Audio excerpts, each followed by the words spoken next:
रागिनी खामोशी से तैयार होती जा रही थी, न मन में कोई उमंग, न कोई स्वप्न। आज फिर उसे नुमाइश करनी थी अपनी। 34 सावन पार कर चुकी रागिनी अब थक चुकी थी इस परेड से। पर क्या करे, न चाहते हुए भी परिवार वालों की जागती उम्मीद हेतु वह हर बार तैयार हो जाती। शुरू-शुरू में अच्छी नौकरी के कारण उसने कई रिश्ते टाले, फिर स्वयं उच्च पदासीन होने के कारण कई रिश्ते निम्न श्रेणी कहकर ठुकराए। 30 पार करते-करते रिश्ते आने कम होने लगे। अब हर 6 माह बीतने के बाद रिश्तों के परिणाम के साथ उनकी गुणवत्ता में भी भारी कमी दिखने लगी थी। रागिनी ने प्रोफेशनल जगत में बहुत नाम कमाया। आज वह अपनी कंपनी की वाइस प्रेसिडेंट है, बड़ा केबिन है, विदेश आना-जाना लगा रहता है। सभी वरिष्ठ अधिकारियों की चहेती है। पर यह कैसी विडंबना है कि जहां एक तरफ उसकी करियर संबंधी उपलब्धि को इतनी छोटी आयु की श्रेणी में रखकर सहारा जाता है, वहीं दूसरी तरफ शादी के लिए उसकी उम्र निकल चुकी है। यही विडंबना है लड़कियों की। करियर में आगे बढ़ना चाहती है तो शादी पीछे रखनी पड़ती है, और यदि समय रहते शादी कर ले तो पति, गृहस्थी, बाल बच्चों के चक्कर में अपनी जिम्मेदारियां निभाते हुए करियर होम करना पड़ता है। रागिनी तैयार हो गई, लड़के वाले आते होंगे। माँ की पुरजोर पुकार से उसके विचारों की तंद्रा भंग हुई। वर्तमान में लौटकर वह पुनः आईने में स्वयं को देख कमरे से बाहर चली गई। हमारी बेटी ने बहुत जल्दी बहुत ऊंचा पद हासिल किया है, सुधीर जी ने कहा। यह सुनते ही लड़के की माँ ने बिना देर किए प्रश्न दागा। घर के कामकाज भी आते हैं या सिर्फ दफ्तरी आती है? हम सोचकर बताएंगे। वही पुराना राग अलाप कर लड़के वाले चले गए। समय बीतने के साथ रिश्ता पाने की लालसा में रागिनी के घर वाले उससे कम तनख्वाह वाले लड़कों को भी हामी भर रहे थे, लेकिन अब बात उलट चुकी थी। अक्सर सुनने में आता कि लड़के वाले इतनी ऊंची पदासीन लड़की का रिश्ता लेने में सहज नहीं है। कहते हैं घर में भी मैनेजरी करेगी। शाम ढलने तक बिचौलिए द्वारा पता चल गया कि अन्य रिश्तों की तरह यह रिश्ता भी आगे नहीं बढ़ पाएगा। एक और कुठाराघात। कड़ाके की ठंड में भी उसके माथे पर पसीना उग गया। सोफे पर बैठे-बैठे ही उसके पैर कँपकँपा उठे तो उसने शॉल से ढक लिए। ऐसा लग रहा था कि उसके मन की कमजोरी उसके तन पर भी उतर आई है। पता नहीं उठकर चल पाएगी या नहीं। उसका मन कुछ ठंडा हो चला था, किंतु आंखों का रोष अभी भी बरकरार था। पापा प्लीज, अब रहने दीजिए ना। पता नहीं रागिनी की आवाज में कंपन मौसम के कारण था या मनोस्थिति के कारण। इस बेवजह के तिरस्कार से वह थक चुकी थी। जो भी आता है मेरी खूबियों को कसौटी पर कसने की फिराक में नजर आता है। हमेशा शीर्ष पर रहने के बाद हाशिए पर सरकाए जाने की पीड़ा असहनीय लगने लगी है मुझे। उसने भावुक बातों से पिता को सोच में डाल दिया। समय का चक्र चलता रहा। रागिनी के जिद करने पर उसके भाई की शादी करवा दी गई। उसने शादी का विचार त्याग दिया। सब कुछ समय पर छोड़ नौकरी के साथ साथ सामाजिक कार्य करती, संस्था से भी जुड़ गई। मजदूर वर्ग के बच्चों को शिक्षा देने में उसे उच्च संतोष की प्राप्ति होती। वहीं उसकी मुलाकात सौरभ से हुई। सौरभ भी अपने दफ्तर के बाद सामाजिक कार्य करने हेतु इस संस्थान से जुड़ा था। उसकी उम्र करीब 43 साल होगी। ऐसा बालों में सफ़ेदी और बातचीत में परिपक्वता से प्रतीत होता था। दोनों की उम्र में इतना फासला होने के कारण रागिनी बेझिझक उससे घुलने मिलने लगी। उसकी बातों अनुभवों से वह कुछ न कुछ सीखती रहती। एक दिन दोनों काम के बाद कॉफ़ी पी रहे थे, तभी अचानक सौरभ ने पूछा, रागिनी बुरा न मानो तो एक बात पूछूं? जी पूछिए। अभी तक शादी क्यों नहीं की? रिश्ते तो आते रहे, लेकिन कोई मुझे पसंद नहीं आया तो किसी को मैं। अब मैंने यह फैसला समय पर छोड़ दिया है। मैंने सुना है आपने शादी की थी, लेकिन आपकी पत्नी। कहते हुए रागिनी बीच में ही रुक गई। उफ, तो कहानी सुन चुकी हो तुम। सबके हिस्से यह नहीं होता कि उनका जीवन साथी आजीवन उनका साथ निभाए।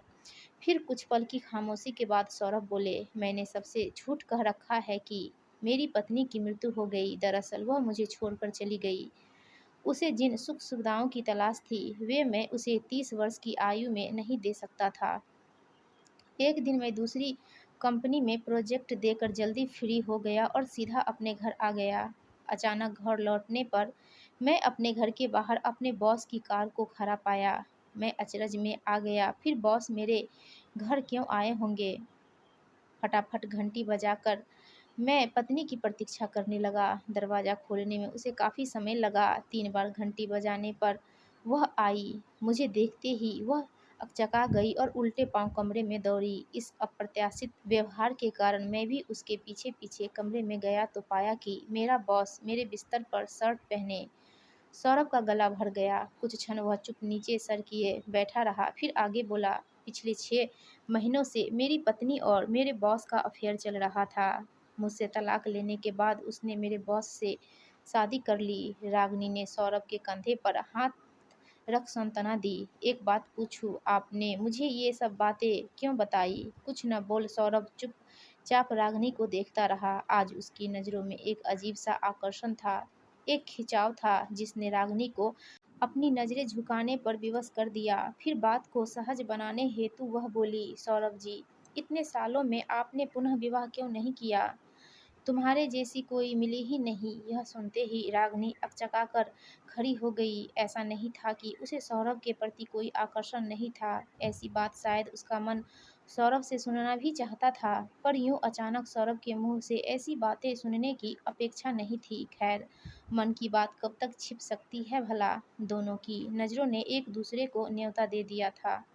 रागिनी की रजामंदी मिलने के बाद सौरभ ने कहा, रागिनी, मुझे तुमसे कुछ कहना है जो मेरे लिए इतना मूल्यवान नहीं है, लेकिन हो सकता है कि तुम्हारे लिए वह महत्वपूर्ण हो। मैं धर्म से सिख हूँ, किंतु मेरे लिए धर्म बाद में आता है और कर्म पहले। हम इस जीवन में क्या करते हैं, किसे अपनाते हैं, किससे सीखते हैं, इस सब बातों में धर्म का कोई स्थान नहीं है। हमारे गुरु, हमारे मित्र, हमारे अनुभव, हमारे सहकर्मी, जब सभी अलग-अलग धर्म का पालन करने वाले हो सकते हैं, तो हमारा जीवन साथी क्यों नहीं? मैं तुम्हारे गुण, व्यक्तित्व के कारण आकर्षित हुआ हूँ और धर्म के कारण मैं एक अच्छी संगनी को खोना नहीं चाहता। आगे तुम्हारी इच्छा। हालांकि रागिनी भी सौरभ के व्यक्तित्व, उसके आचार विचार से बहुत प्रभावित थी, लेकिन धर्म एक बड़ा प्रश्न था।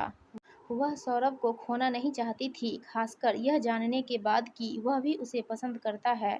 मगर इतना अहम फैसला वह अकेली नहीं ले सकती थी। लड़कियों को शुरू से ही ऐसे संस्कार दिए जाते हैं जो उनकी शक्ति कम और बेरियां अधिक बनते हैं। आत्मनिर्भर सोच रखने वाली लड़की भी कठोर कदम उठाने से पहले परिवार तथा समाज की प्रतिक्रिया सोचने पर विवश हो उठती है। एक ओर जहां पुरुष पूरे आत्मविश्वास के साथ अपनी राय देता है, पूरी बेबाकी से आगे कदम बढ़ाने की हिम्मत रखता है, वहीं दूसरी ओर एक स्त्री छोटे से छोटे कार्य से पहले भी अपने परिवार की मंजूरी चाहती है, क्योंकि इसी को समाज संस्कार का नाम देता है। आज रात खाने में क्या बनाऊं से लेकर नौकरी करूं या गृहस्थी संभालूं तक मानव संस्कारों को जीवित रखने का सारा बोझ स्त्री के कंधों पर ही है। रागिनी ने यह बात अपनी माँ के साथ बांटी। आप क्या सोचती हैं इस विषय पर माँ? माँ ने प्रति उत्तर प्रश्न किया। क्या तुम सौरभ से प्यार करती हो? रागिनी की चुप्पी ने माँ को उत्तर दे दिया। वे बोली, देखो रागिनी, तुम्हारी उम्र मुझे भी पता है और तुम्हें भी। मैं चाहती हूँ कि तुम्हारा घर बसे, तुम्हारा जीवन प्रेम से सराबोर हो, तुम भी अपनी गृहस्थी का सुख भोगो। मगर अब तुम्हें यह सोचना है कि क्या तुम दूसरे धर्म के परिवार में तालमेल बैठा पाओगी। यह निर्णय तुम्हें ही लेना है। रागिनी की माँ से हामी मिलने पर सौरभ उसे अपने घर, अपने परिवार वालों से मिलाने ले गया। सौरभ के पिता का देहांत हो चुका था। घर में माँ व छोटी बहन थी। रागिनी को सौरभ की माँ पसंद आई। माँ की परिभाषा पर सटीक उतरती, सीधी सरल औरत। विवाह के बाद कौन क्या करेगा, अभी इसका केवल अनुमान ही लगाया जा सकता है। सौरभ की पहली शादी हमने अपनी बिरादरी में की थी, लेकिन अब इतने वर्षों बाद यह किसी को पसंद कर रहा है तो जरूर उसमें कुछ खास होगा। माँ खुश थी, लेकिन रागिनी हिंदू है यह जानकर सौरभ की बहन का मुंह बन गया। कुछ ही देर में सौरभ की बड़ी विवाहिता बहन आ पहुंची। उसे सौरभ की छोटी बहन ने फोन कर बुलाया था। बहन ने आकर काफी हंगामा किया। तेरे को शादी करनी है तो मुझसे बोल, मैं लाऊंगी तेरे लिए एक से एक बढ़िया लड़की। यह तो सोच कि एक हिंदू लड़की एक तलाकशुदा सिख लड़के से, जो उससे उम्र में भी बड़ा है, शादी क्यों करना चाहती है। तूने अपना पास्ट इसे बता दिया, पर कभी सोचा कि जरूर इसका भी कोई लफड़ा रहा होगा। इसने तुझे कुछ बताया? तू हमसे क्या छिपा रहा है? लेकिन सौरभ अडिग था। उसने सोच लिया था कि जब दिल ने पुल बना लिया है तो वह उस पर चलकर अपने प्यार की मंजिल तक पहुंचेगा। रागिनी प्रसन्न थी कि सौरभ और उसकी माँ को यह रिश्ता मंजूर है। साथ ही थोड़ी खिन्नता भी मन में थी कि उसके बहनों को इस रिश्ते पर ऐतराज है। अब रागिनी ने अपने घर में पिता और भाई को इस रिश्ते के बारे में बताने का निश्चय किया और फिर वही हुआ जिसकी आशा भी थी और आशंका भी। डायन भी साथ घर छोड़ देती है, पर तूने अपने ही घर वालों को नहीं बख्शा। शर्म नहीं आई अपनी ही शादी की बात करते, और वह भी एक अधर्मी से। उसका छोटा भाई गरज रहा था, वह भाई जिसकी शादी की चिंता रागिनी ने अपनी शादी से पहले की थी। मैं क्या मुंह दिखाऊंगी अपने समाज में, मेरे मायके में मेरी छोटी बहन कुंवारी है अभी, उसकी शादी कैसे होगी यह बात खुलने पर। उसकी पत्नी भी कहाँ पीछे थी। 100 बात की एक बात रागिनी, यह शादी होगी तो मेरी लाश के ऊपर से होगी। अब तेरी इच्छा है, अपनी डोली चाहती है या अपनी माँ की मांग का सिंदूर। पिता की दो टूक बात पर रागिनी सिर झुकाए रोती रही। वह रात बहुत भारी बीती। बेटी की इस स्थिति पर माँ अपने बिस्तर पर रो रही थी और रागिनी अपने बिस्तर पर। आगे क्या होगा इससे दोनों अनजान डर पाले थी। अगले दिन पिता ने बुआ को बुला लिया। रागिनी अपनी बुआ से हिली मिली थी, सो पिता ने बुआ को मोहरा बनाया, उसे समझाकर शादी से हटाने हेतु। बुआ ने हर तरह के तर्क वितर्क दिए, उसे इमोशनल ब्लैकमेल किया। उसकी बातें जब पूरी हो गई तो रागिनी ने बस एक ही वाक्य कहा, बुआ मैं बस इतना कहूँगी कि यदि मैं सौरभ से शादी नहीं करूँगी तो किसी से भी नहीं करूँगी। लेकिन उपेक्षा के विपरीत रागिनी का शादी न करने का निर्णय उसके पिता व भाई को स्वीकार्य था, लेकिन दूसरे धर्म के नेक प्यार करने वाले लड़के से शादी नहीं। अगली सुबह नाश्ते की टेबल पर पिता बोले, रागिनी की शादी के लिए मैंने एक लड़का देखा है, हमारे बनवारी जी का भतीजा। देखा वाला परिवार है, उन्हें भी शादी की जल्दी और हमें भी। उन्होंने घृणा भरी दृष्टि रागिनी पर डाली। रागिनी का मन हुआ कि वह इसी क्षण वहाँ से कहीं लुप्त हो जाए। उसी शाम से हिंदुत्व प्रचारक सेना के प्रमुख बनवारी जी के भतीजे के गुंडे रागिनी के पीछे लग गए। उसके दफ्तर के बाहर खड़े रहते, रास्ते भर उसका पीछा करते ताकि वह सौरभ से न मिल सके। 2 दिनों की लुका छिपी से रागिनी काफ़ी परेशान हो गई। क्या हम इसलिए अपनी बेटियों को शिक्षित करते हैं, उन्हें आगे बढ़ने, प्रगति करने की प्रेरणा देते हैं कि यदि उनके एक फैसले से हम असहमत हो तो उनका जीना दुर्भर कर दे? यह संकुचित सोच उसकी माँ को कुंठित कर गई।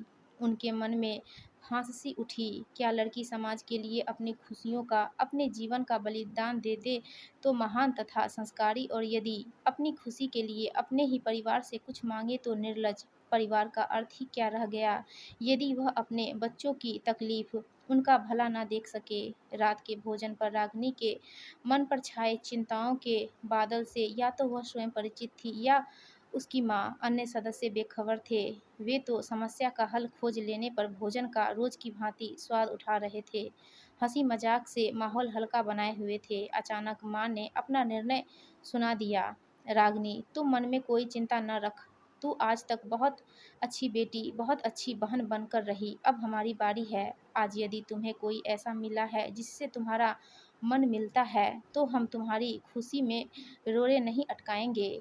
इससे पहले कि पिता टोकते हुए उन्हें रोकती हुई आगे बोली, कर्तव्य केवल बेटियों के नहीं होते, परिवारों के भी होते हैं। सौरभ के परिवार से मैं मिलूंगी और शादी की बात आगे बढ़ाऊंगी। माँ के अडिग अटल निर्णय के आगे सब चुप थे। शादी के दौरान भी तनाव कुछ कम नहीं हुआ। दोनों परिवारों में शादी को लेकर न तो रौनक थी न ही उल्लास, केवल दोनों की माँओं ने ही आगे बढ़ चढ़कर शादी की तैयारी की थी।